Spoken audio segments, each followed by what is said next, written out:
Halo, selamat malam Bapak Ibu, laki-laki dan perempuan, pemuda, dewasa, anak-anak, lansia, kekasih-kekasih Tuhan. Selamat menyambut Minggu Advent kedua di tahun 2024 yang akan kita mulai rayakan tanggal 8 Desember 2024. Nah, tema yang akan saya bahas bersama lewat klinik khotbah ini dan yang selalu relevan untuk direnungkan di Minggu Advent adalah bagaimana cara menyambut kedatangan Tuhan, atau apa cara terbaik dan tepat dalam mempersiapkan diri menyongsong datangnya Natal, tetapi sekaligus mengantisipasi kedatangan kembali Yesus Kristus di dalam kemuliaan sebagai hakim sekaligus juru selamat umat manusia. Nah, kalau kita lihat di sekeliling kita, rumah-rumah warga gereja mulai dihiasi indah. Gedung-gedung kebaktian diberi ornamen-ornamen yang memberi kesan dekatnya perayaan Natal.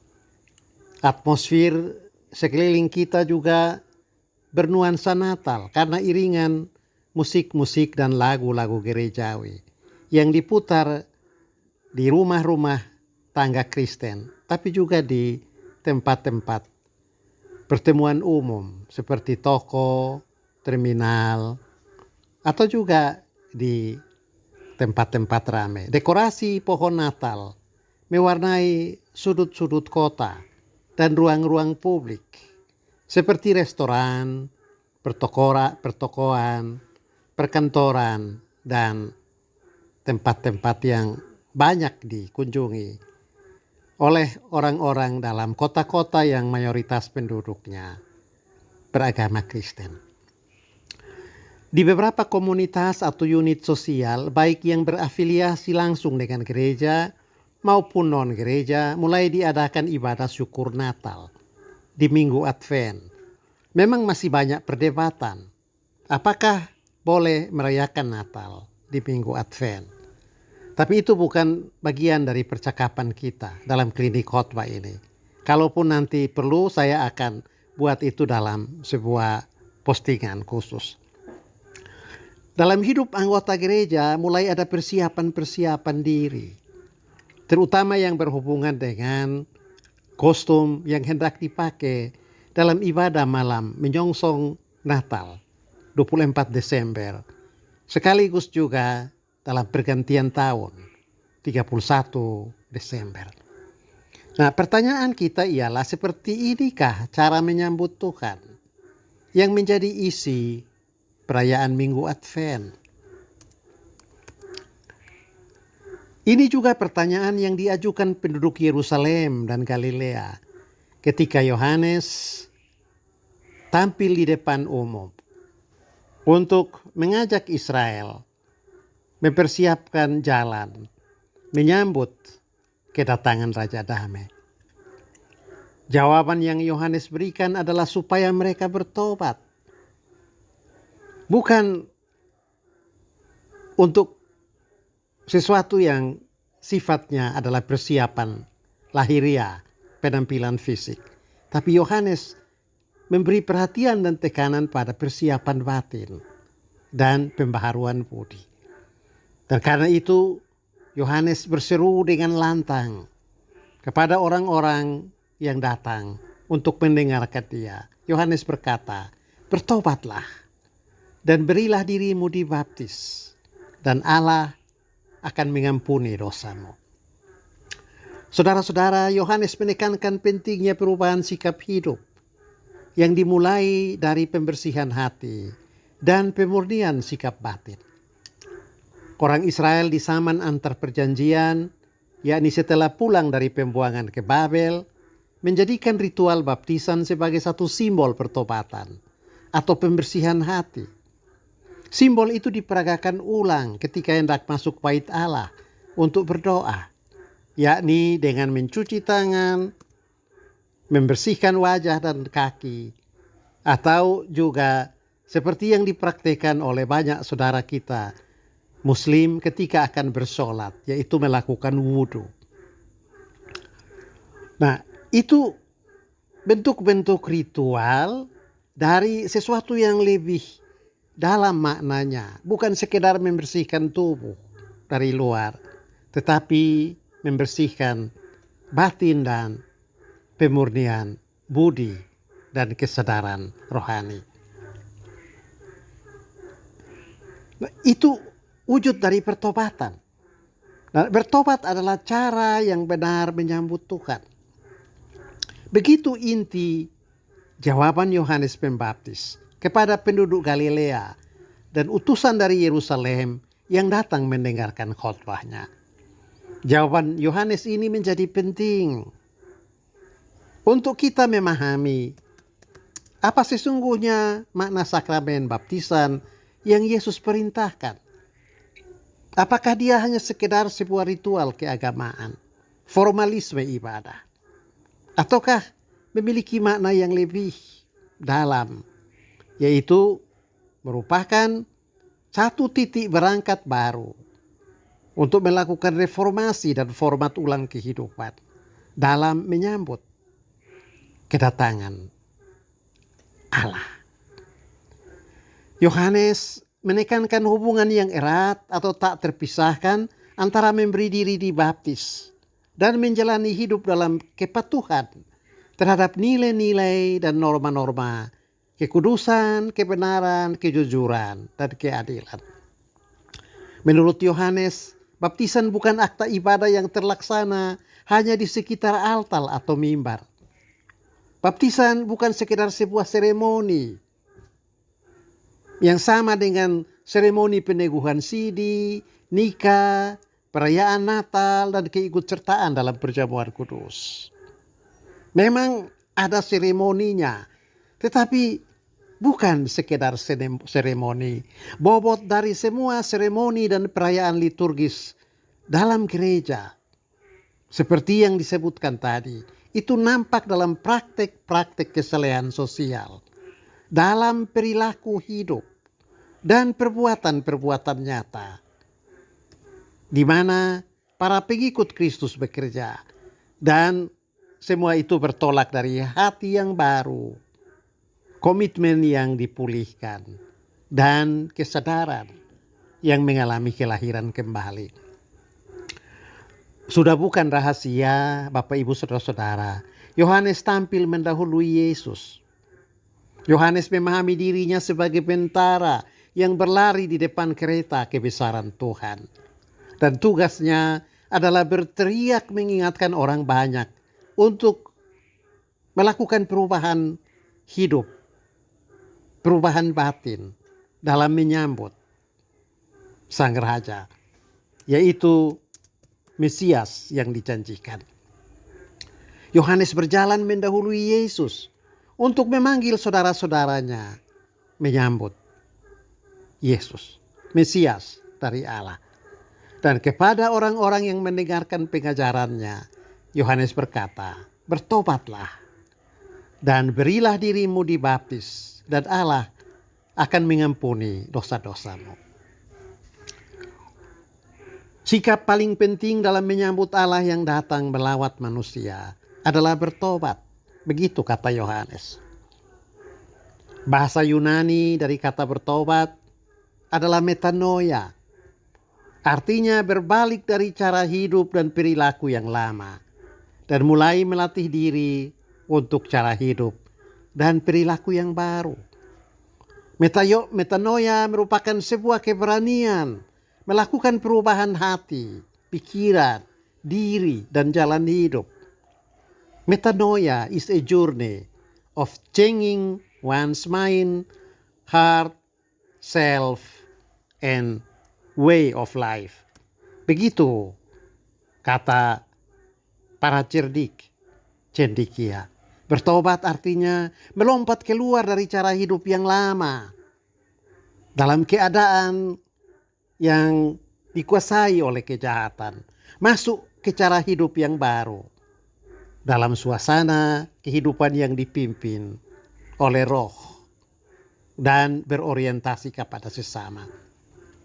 Bertobat sama dengan pindah level dari tangga yang lebih rendah ke tangga yang lebih tinggi dalam urusan moral dan etika. Kudaki jalan mulia, tetap doaku inilah, ya Tuhan angkat diriku lebih dekat kepadamu di tempat tinggi dan teguh. Tuhan mantapkan langkahku. Ibu bapak, saudara-saudara, pemuda, remaja, anak-anak dan lansia kekasih Tuhan. Ini lagu tentang hidup dalam pertobatan. Tiap hari harus naik satu level lebih tinggi. Perpindahan ini bukan sekedar sebuah verbalisme religius, yaitu saleh pura-pura, suci kaleng-kaleng, yang hanya diucapkan dengan suara lantang dan dilakoni di ruang liturgis dan saat seremoni keagamaan. Perpindahan ini harus nyata dalam perubahan perilaku yang bertolak dari sikap batin yang baru. Metanoia sama dengan tindakan format ulang kehidupan atau riset software batin. Semua virus yang mengotori hati dibuang. Dan sampah moralitas yang membuat hati mati terhadap nilai-nilai kebaikan harus dimatikan. Lalu hidup dimulai lagi dari titik nol. Yesus menggunakan ungkapan palingenesia, kelahiran kembali, untuk melukiskan kehidupan di dalam pertobatan. Yohanes menunjukkan format ulang ini atau palingenesia itu dalam beberapa contoh. Pertama, Yohanes berkata di Lukas 3 ayat 11, barang siapa mempunyai 2 helai baju, hendaklah ia membaginya dengan yang tidak punya. Dan barang siapa mempunyai makanan, hendaklah ia juga berbuat demikian. Tentu bukan maksudnya yaitu melakukan itu secara spontan dan langsung. Tetapi perlu mulai dari perubahan sikap, menghargai sesama, orang-orang di sekitar kita sebagai bagian dari hidup kita. Dan karena itu berbagi dengan mereka. Ini sikap nyata hidup dalam pertobatan. Menyambut kedatangan Tuhan ditunjukkan dengan mengembangkan sikap hidup yang menyebarkan keramah tamahan dan kehangatan kepada orang-orang di sekitar kita.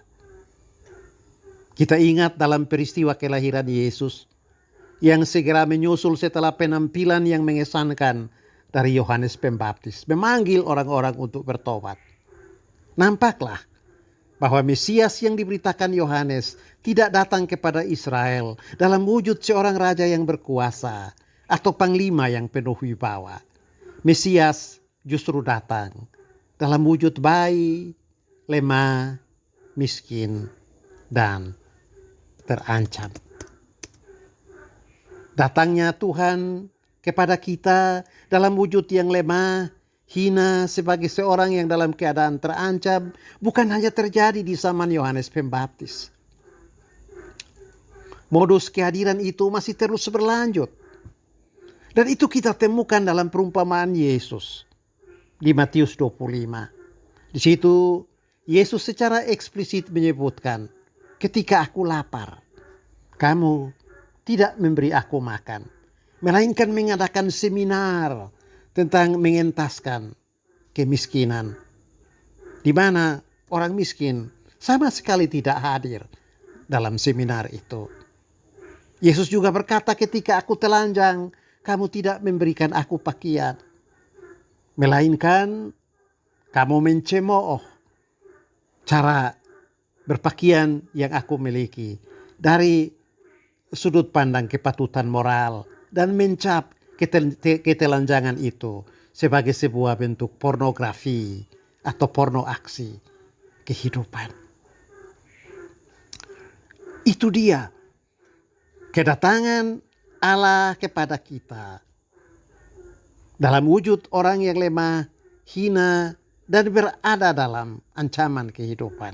Itu bukan baru berlangsung, bukan hanya berlangsung di masa Yohanes, tetapi terus berlangsung pada masa kini. Dan karena itu sangatlah penting untuk kita mewaspadai hidup kita, yaitu melakukan format ulang pikiran, hati, dan keyakinan kita yang selama ini dicekoki dengan pikiran bahwa Allah akan datang kepada kita dalam wujud Tuhan yang perkasa, Raja yang agung, bangsawan yang dihormati, dan seorang pembesar yang disegani. Padahal dalam cerita penampilan Yohanes, dia memberitakan tentang Yesus yang datang dalam kerendahan dan kepapaan. Yohanes mengingatkan penduduk Yerusalem dan Galilea bahwa Mesias tidak datang dalam wujud seorang raja yang berkuasa atau bangsawan yang perkasa. Dia datang dalam rupa seorang yang berpakaian compang-camping, berada dalam kesulitan dan membutuhkan pertolongan. Karena itu berhati-hatilah, karena siapa tahu ibu penjual sayur yang lewat di depan rumah setiap pagi adalah Tuhan. Atau seorang petugas kebersihan yang berjibaku dengan keringat dan di bawah terik matahari membersihkan kota kita dari sampah-sampah yang kita buang sembarangan adalah Tuhan. Dan cara hidup yang baik menyambut Tuhan adalah menghormati pekerjaan petugas kebersihan itu dengan tidak membuang sampah sembarangan. Itu hanya bisa dimulai apabila kita memformat ulang kesadaran batin kita bahwa petugas kebersihan adalah sesama yang juga melakukan tugas-tugas kesaksian dalam wujud dan bentuk yang tidak terformalisasi dalam liturgi dan seremoni-seremoni keagamaan. Jadi sikap yang tepat menyambut Mesias, seperti yang ditegaskan oleh Yohanes, adalah barang siapa mempunyai 2 helai baju, hendaklah ia membagikannya dengan yang tidak punya. Dan barang siapa yang mempunyai makanan, baiklah ia juga berbuat demikian. Kedua, kepada mereka yang bertanya tentang bagaimana hidup yang bertobat itu dijalani, Yohanes menjawab, jangan menagih lebih dari apa yang telah ditentukan bagimu. Yohanes menunjukkan kepada praktek pemerasan, jual beli jabatan, aneka bentuk gratifikasi. Semua ini adalah perbuatan-perbuatan yang menghina sesama. Karena menganggap sesama hanya sebagai sekedar objek untuk diperdaya dengan berbagai perbuatan baik. Sekaligus merendahkan martabat diri si pelaku. Karena dia tidak mengembangkan karakter hidup imago Dei, hidup yang berbagi dengan sesama, tetapi justru hidup yang memperdagangkan dan mengkomersialisasikan hal-hal yang ada di sekitarnya untuk kepentingan-kepentingan pribadi. Orang-orang yang hidup dalam alam pertobatan, begitu kata Yohanes, adalah mereka yang berani menjalani lorong sempit kehidupan, yakni siap untuk menjalani hidup sederhana, makan dan minum secukupnya, tidak mengambil keuntungan berlebihan dengan cara merampok bagian yang menjadi milik orang lain. Karena itu Yohanes berkata, jangan menagih lebih daripada apa yang telah ditentukan bagimu. Ketiga, contoh hidup nyata dari pertobatan sebagai bukti kesediaan menyambut kedatangan Tuhan. adalah hidup dari upah yang diperoleh atas kerja dan karya sendiri. Yohanes katakan itu dalam ayat 14. Jangan merampas dan jangan memeras. Cukupkanlah dirimu dengan gajimu. Tuhan menjadikan bagi tiap-tiap orang berkat secara cukup. Dan itu berguna untuk kita mengembangkan sikap hidup bela rasa terhadap sesama dan sikap hidup bergantung kepada Tuhan. Tetapi keserakahan membuat nilai-nilai kebersamaan dengan sesama dan penyerahan diri kepada Tuhan hancur lebur. Mahatma Gandhi pernah berkata begini, bumi ini cukup untuk menafkahi miliaran manusia setiap hari, tetapi tidak cukup untuk memuaskan seorang yang rakus dan serakah. Bapak, Ibu, Saudara-saudara, pemuda, remaja, lansia, dan anak-anak kekasih Tuhan. Di minggu Advent kedua, kita perlu naik satu level dalam nilai kehidupan, mendaki lebih tinggi, yakni mencoba menemukan Tuhan dalam diri sesama yang kita jumpai. Melalui Lukas 3 ayat 1-20, kita belajar bahwa menyambut Tuhan bukan pertama-tama urusan persiapan fisik dan pembenahan hal-hal eksternal. Tentu saja penampilan luar perlu dibenahi dan ditingkatkan, tetapi itu bukan tujuan. Pembaharuan budi, format ulang kesadaran batin, atau kelahiran kembali paling genesis merupakan faktor kunci yang berdampak luas bagi perbaikan hidup bersama. Kita lihat Bapak Ibu Saudara-saudara, orang bisa saja memberi banyak sekali atau terlalu banyak kepada sesamanya, tanpa cinta, tanpa bela rasa. Itu kita alami dalam masa-masa kampanye pemilu legislatif dan pemilu kepala daerah. Bantuan-bantuan sosial berhamburan, uang diobral kepada calon pemilih. Tetapi apa dampak jangka panjangnya? Tidak terjadi perubahan dan pembaharuan dalam masyarakat. Karena pemberian yang dilakukan tanpa motivasi batin untuk memperbaiki hidup bersama hanya akan menimbulkan mental kebergantungan dan bagian dari politisasi kemiskinan.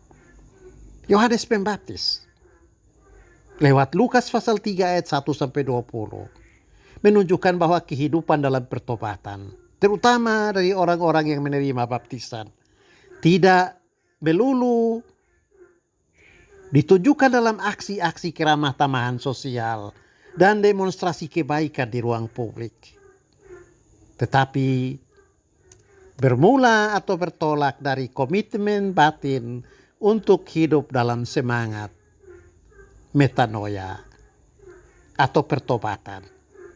Semangat yang kita sebut a journey to changing one's mind, heart, and way of life. Advent kedua adalah momen yang perlu kita pakai melakukan persiapan batin dan pembaharuan budi dengan tekad untuk memformat ulang kehidupan. Menjadi manusia baru adalah panggilan yang perlu diresponi dalam menyambut datangnya Raja Damai, Yesus Mesias, Juru Selamat dan Penebus dosa umat manusia.